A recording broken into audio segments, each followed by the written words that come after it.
लूणा कहता है कि इस ब्रह्मांड को हम जितना देखने का काम करते हैं इतना ही हम न देखने का काम भी करते हैं, क्योंकि इस ब्रह्मांड को हम हर पल देखते हैं। ऐसी कोई पल नहीं है जो हम ब्रह्मांड को नहीं देखते हैं। हर पल ब्रह्मांड को देखते रहते हैं और हर पल हम ब्रह्मांड को नहीं भी देखते हैं। ऐसा भी पल है जो उस पल में हम ब्रह्मांड को नहीं भी देखते हैं। एक तरफ ही ब्रह्मांड का सब कुछ देखने में होता है तो दूसरी तरफ इस ब्रह्मांड का रहस्य ऐसा है वो देखने में नहीं होता है। अब यहाँ प्रश्न ये उठता है कि देखने वाला कौन है और दिखने वाला कौन है, क्योंकि एक तो देख रहा है और एक देखने वाले के सामने दिख रहा है। जो दिख रहा है वो कौन है और जो देख रहा है वो कौन है? क्या जो दिख रहा है ये पहले प्रकट हुआ कि जो देख रहा है ये पहले प्रकट हुआ? इस दोनों का क्या रहस्य है? इन दोनों में पहले कौन सा प्रकट हुआ, या देखने वाला प्रकट हुआ कि या दिखने वाला प्रकट हुआ? इस बात पर चर्चा करते हैं। लोणा कहता है कि देखने वाला और दिखने वाला दोनों एक ही सिक्के के दो पहलू हैं और ये दोनों एक ही साथ प्रकट भी हैं और दोनों एक साथ अप्रकट भी हैं। ना तो पहले देखने वाला हुआ था और ना पहले दिखने वाला हुआ था। ये दोनों एक साथ ही प्रकट हैं और ये दोनों एक साथ अप्रकट भी हैं।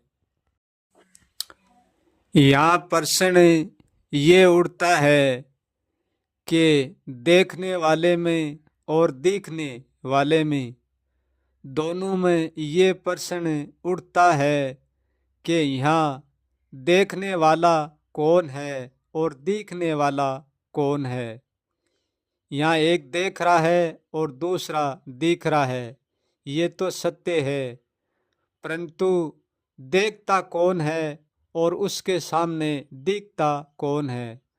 इन दोनों में देखने वाला कौन है और दिखने वाला कौन है? यहाँ प्रश्न ये चलता है, इसका निर्णय करना है। यदि ये ब्रह्मांडी स्वयं स्वयं को देखने वाला है और ये ब्रह्मांडी स्वयं को दिखने वाला है तो इस ब्रह्मांड के अलावा यहाँ और कोई आत्मा परमात्मा नहीं है, ये ब्रह्मांडी परमात्मा है। और यदि ये ब्रह्मांड केवल दिखने वाला ही है तब तो ये ब्रह्मांड परमात्मा नहीं है। यदि कोई देखने वाला और है तब तो ये ब्रह्मांड परमात्मा नहीं हो सकता। क्या इस ब्रह्मांड को हम देख रहे हैं कि या ब्रह्मांड हमको देख रहा है? यदि हम भी ब्रह्मांड को देख रहे हैं और ब्रह्मांड हमको भी देख रहा है तो फिर हम भी परमात्मा हुए और ब्रह्मांड भी परमात्मा हुए। हम और ब्रह्मांड में कोई भी अंतर नहीं है। यदि ब्रह्मांड को हम देखने वाला बनाए तो हम दिखने वाला बन गए, परंतु ब्रह्मांड तो हमको कभी भी ये बात नहीं कहता है कि मैं सब कुछ देखता हूँ, सब कुछ जानता हूँ। ये ब्रह्मांड तो किसी प्राणी को ये बात नहीं कहता है।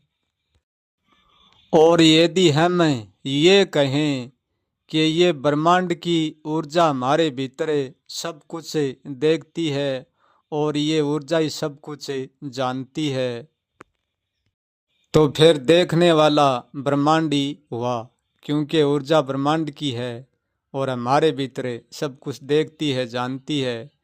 तो फिर हम तो न जानने वाला ही हुआ था, हम तो दिखने वाला ही हुआ था, देखने वाला नहीं।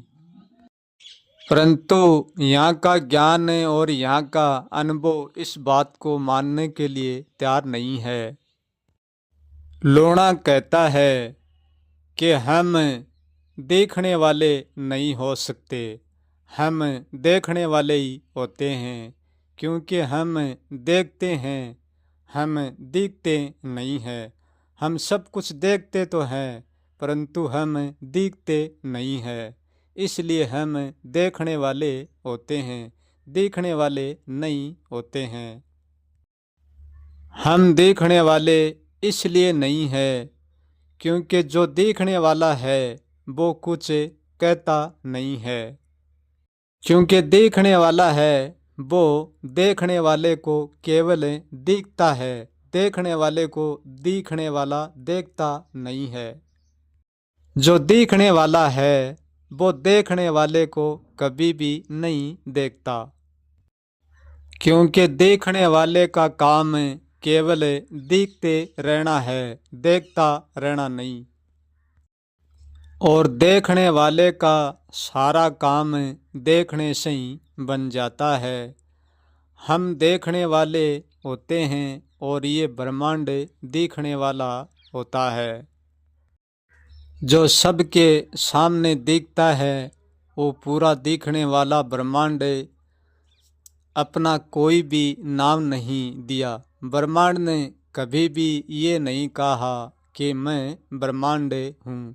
किसी को भी आज तक ब्रह्मांड ने ये बात नहीं कही है कि मैं ब्रह्मांड हूँ, मेरा नाम ब्रह्मांड है। ब्रह्मांड ने अपना कोई भी नाम नहीं दिया है, क्योंकि जो दिखता है वो कभी भी अपना नाम नहीं देता। उसका नाम देखना ही पहचान है, उसका देखना ही नाम है। लोणा कहता है कि नाम दिया है केवल देखने वाले ने। जो सब कुछ देखता है उन्होंने सब कुछ का नाम दिया है, उन्होंने सब कुछ का नाम दिया है और उन्होंने ब्रह्मांड का नाम दिया है। देखने वाला व्यक्ति अपना भी नाम कुछ न कुछ रख लेता है, नाम दे लेता है और देखने वाले का नाम भी दे देता है। ये देखने वाला ही सबका नाम देता है, देखने वाला किसी का नाम नहीं देता और ना नाम लेता। और देखने वाले में और नाम देने वाले में बहुत अंतर होता है, क्योंकि जो सब कुछ में देखता है वो तो कभी नाम अपना देता ही नहीं है, और जो देखता है नाम वो भी नहीं दे सकता, केवल वो देख ही सकता है। देखने वाला नाम हर चीज़ का, हर चीज़ का इसलिए देता है कि नाम के बिना वो देख तो लेता है परंतु जान नहीं सकता। उन्होंने जानने के लिए नाम दिया है, क्योंकि देखने वाले ने, व्यक्ति ने या इंसान ने या मानव ने, इसका हम कोई भी नाम दे सकते हैं। देखने वाले ने जानने के लिए सब कुछ का अलग अलग नाम दे दिया, क्योंकि नाम के बिना देख तो लेंगे परंतु पुकार नहीं पाएंगे और अंतर नहीं कर पाएंगे नाम के बिना, और नाम के बिना जान भी नहीं पाएंगे, केवल देख ही पाएंगे। इसलिए देख कर सब कुछ जानने वाला सम्राट होता है, क्योंकि वो जानता है, वो सबका नाम देता है अलग अलग और नामों से पुकारता है। इसलिए पुकारने से वो महान हो जाता है और महान है वो ही सम्राट होता है। परंतु महान तो देखने वाला और दिखने वाला ही होता है, पुकारने वाला महान तो नहीं होता है, परंतु पुकारने में वो महान होता है। क्योंकि जो देखता है वो देख कर जानता है और जानकर नाम से पुकारता है, फिर वो नाम देता है पुकारने के लिए। लोणा कहता है कि ये दिखने वाला और ये न दिखने वाला जब ये प्रगट और अप्रगट हुआ था, जब किसी भी इंसान ने नहीं उनको देखा था, कोई भी मानव ने उनको नहीं देखा था। क्योंकि ये मानव तो जब से प्रगट है, ये जीवन तो पहले से ही प्रगट है, और ये संसार तो जब से प्रगट है, ये व्यक्ति तो जब से प्रगट है, जब से जानना प्रगट हुआ था और जब से नाम प्रगट हुआ था, जब से ये मानव और ये इंसान प्रगट है। इसलिए मानव की देख रेख में जानने वाले की और न जानने वाले की कोई उत्पत्ति नहीं हुई है, भी रचना अरचना नहीं हुई है।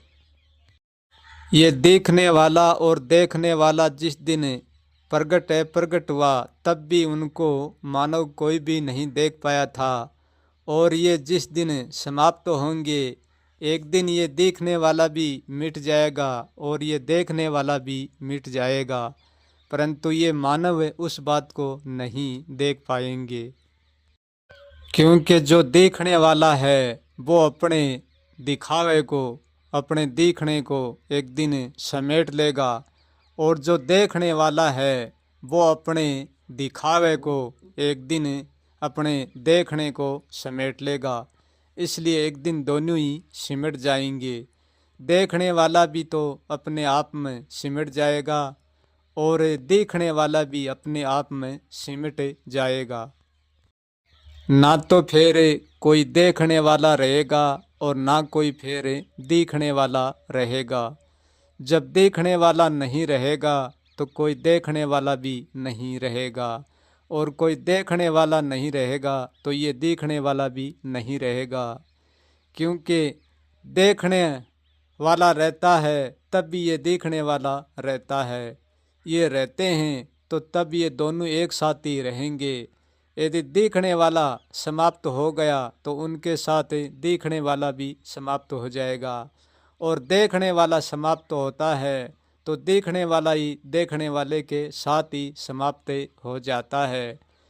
जब तक ये रहेंगे तो दोनों एक साथ ही रहेंगे, अन्यथा ना तो अकेला देखने वाला रह सकता और ना अकेला दिखने वाला रह सकता।